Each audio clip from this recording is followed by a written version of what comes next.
people don't sometimes understand that you can fall in love with the house, but you do.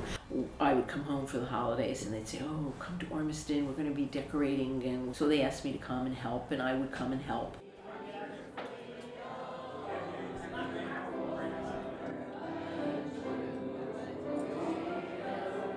My mother invited me to a Christmas event here.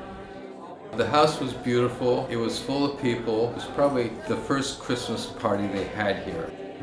The Wassail event's been happening since 1983.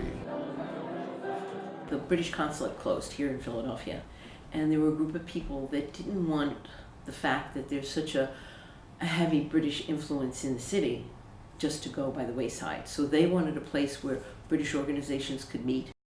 Mrs. Annenberg wanted a place in Philadelphia where she could receive visitors from England. Her husband had been ambassador to Great Britain.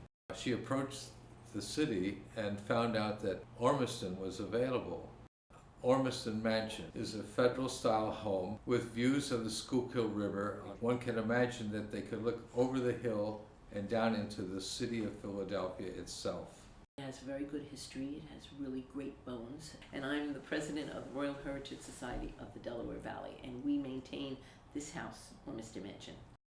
Historic houses here in Fairmount Park are a national treasure. It's one of the few places where there's such a cluster of historic homes available. The first houses were bought by the city in 1855, so Ormiston was one of the early houses acquired by the city.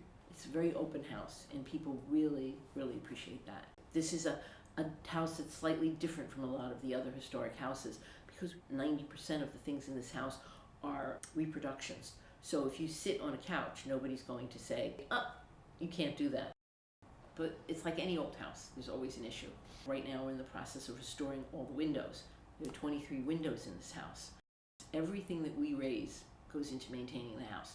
People might say, why become a member of the Royal Heritage Society? It's not an expensive proposition. We're talking $50 for a general membership a year, $25 if you're a senior. You get an invitation to all our events, and you're supporting something that is a very important project, because by becoming a member, you help maintain a beautiful old house. And that's what people like. They always say, oh, it's the nicest house, it's so warm, it's so comfortable.